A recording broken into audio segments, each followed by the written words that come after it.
I'm betting that you didn't know that LEGO used to make a lot of board games. Well, maybe you did know, but you kind of forgot about it because nobody talks about them anymore, which is kind of surprising. I feel like they should be talked about. And it's honestly a shame because I think that this was such a cool concept. They should definitely bring it back. Growing up, I actually owned this one, and man, just looking at it brings back so much nostalgia. It makes me feel like I'm in kindergarten, first grade again. This is seriously such a throwback for me. So I was just scrolling through the Brickset catalog the other day because I was curious to see what other games LEGO created when I came across this one. I saw it and I thought to myself, man, that would be a lot of fun to review on the channel. So I went to eBay and I got the cheapest one I could that was still in new condition, and it just so happened to come from Australia, so it's a shout out to all you Aussies out there. I'm sorry, I won't do that again, I promise. But anyways, it came in the mail just a little bit later, and even though the box itself wasn't sealed, all the bags inside were sealed. There were a total of 4 bags plus a loose dice piece, alongside an instruction manual and another instruction manual, this one instructing you on gameplay, with a huge kick of nostalgia on the back. The building process is okay. I mean, it's a little bit repetitive, but I don't mind repetitive. You definitely can tell, though, that this is from like 2012 because the material that the instructions are printed on just is not as high quality as the stuff that they have nowadays. But when it's all said and done, it doesn't look too bad. We'll go ahead and start by taking a look at the minifigures. There are a total of 32 of them in this set. There are 4 special minifigures, that being Maximilian Veers that you just saw. There's also a Boba Fett. I don't know what Boba Fett is doing on Hoth, but he looks pretty cool. I do like this guy. Then you have a Han all wrapped up in his Hoth gear, and the last special minifigure is the Chewbacca minifigure, and I'm kind of impressed with this one. Like, he doesn't look too bad, you know, for just one piece. It looks pretty good. Aside from the special characters, you also get one AT-ST driver for the Imperial AT-ST. You get a whole bunch of these Snowtrooper minifigures. They look pretty good. I'm impressed with the print. And a lot of these Rebel troopers for the trenches and your tauntauns and guns. You get 4 Snowspeeder pilots, plus a Luke Skywalker, who is a different color, looks a little special, and of course you get a Darth Vader to go with it. I feel like the print on this guy looks a little bit goofy, but it's still a lot better than that helmet set. But just thinking aloud for a second here, all these minifigures are at a pretty small scale, like small enough that I'm sure it would be pretty easy to finish a Hoth mock with them, you know. I mean, they're so tiny you couldn't really make a very big Hoth mock, and you could finally finish it, you know, just thinking aloud here. And then, of course, apart from the game board, you get several pretty neat little builds. We'll start by taking a look at the Snowspeeder here. It doesn't look too shabby for such a small build. It's got enough seats for 2 Rebel pilots. There's even a turret on the back. And I don't know, I really like the shape of this. I'm actually quite impressed with this little build here. Then you also got this AT-AT. There are 2 of these. There are also 2 Snowspeeders.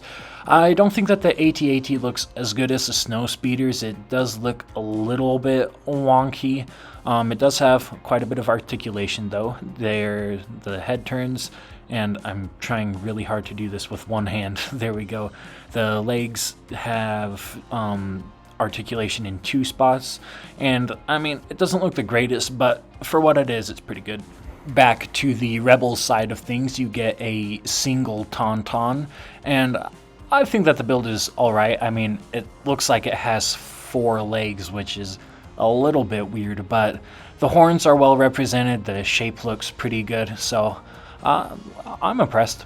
To counter the Tauntaun, you've got this Imperial AT-ST, which easily is the worst looking one out of all these mini builds. And sorry, my hands are kind of shaky here for some reason, but I don't know, it barely looks like an ATST. I don't think it turned out the greatest.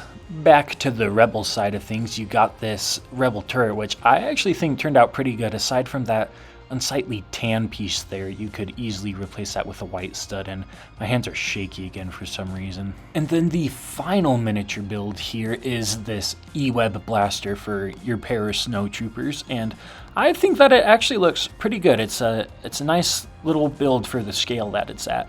And then, of course, how could I forget about the dice?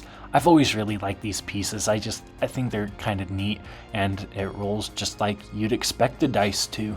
Those are printed pieces. Everything in the set is a print, which is nice for all you sticker haters out there. But with the table all built out, we are now ready to go ahead and take a look at the gameplay. And just looking at it, I realize that in the actual Battle of Hoth, the Imperials march on from the right side of the screen. So I'm just gonna flip this around, and there we go.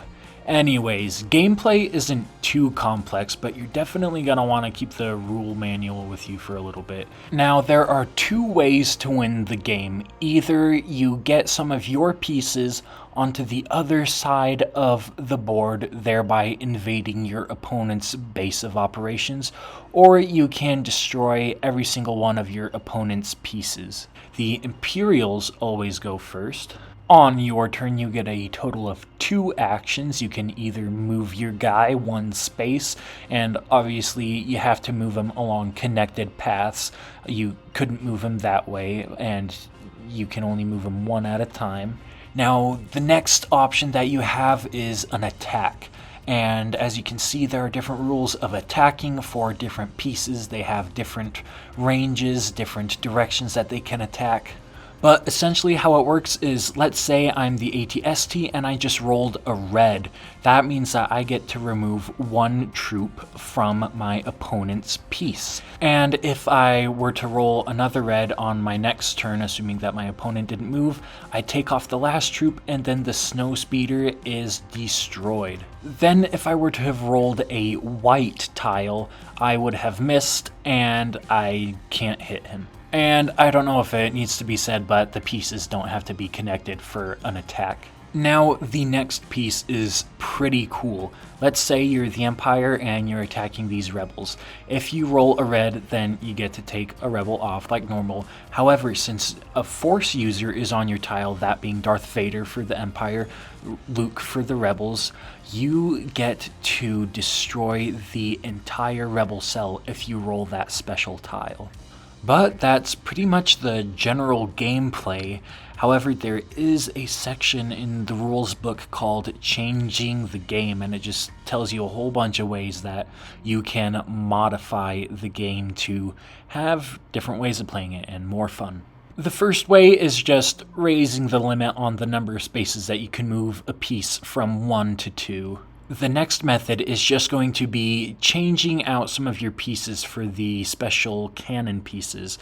And then once you do that, they basically function the exact same. They just have different ranges with different people, so you can move them up and around the exact same as all the other pieces. The next way that they tell you can modify the game is having reinforcements. So let's say one of your pieces is completely destroyed.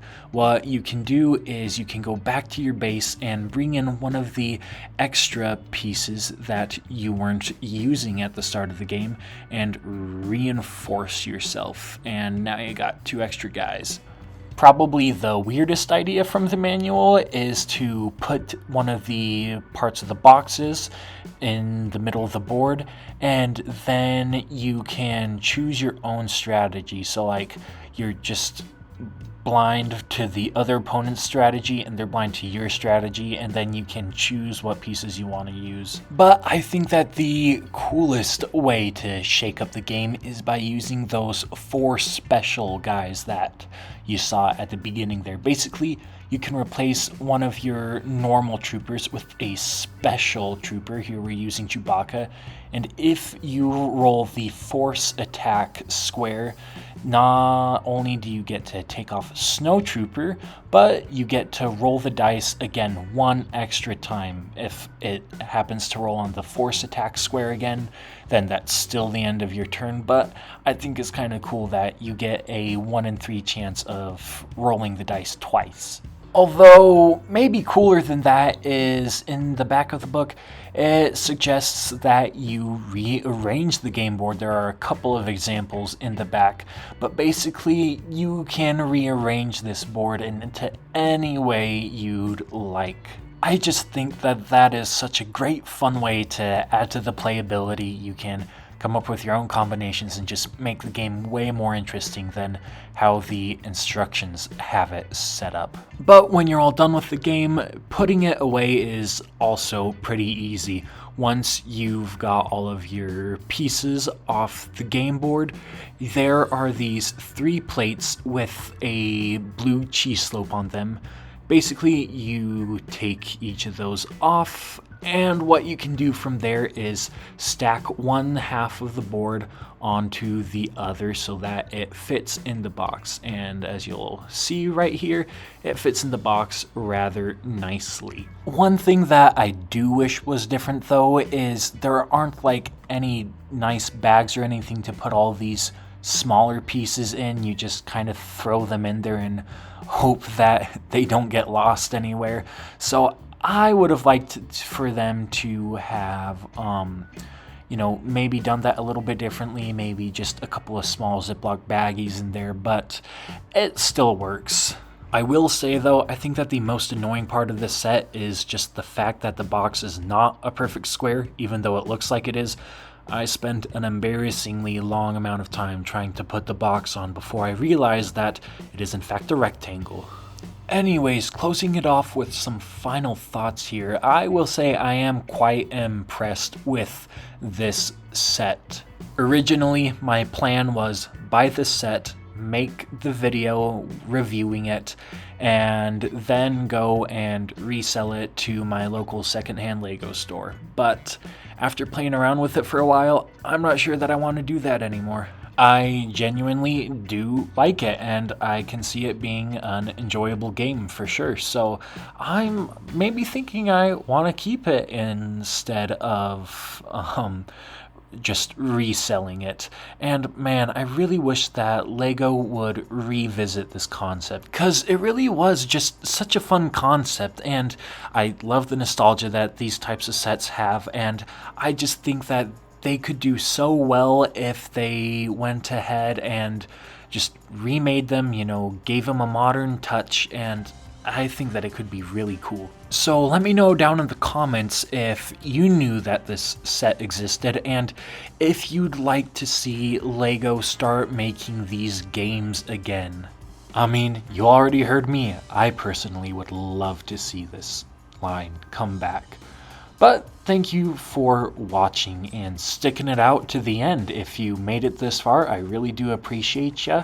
And if you did make it this far, I'm guessing that means that you liked the video. So you should probably press that thumbs up button down there.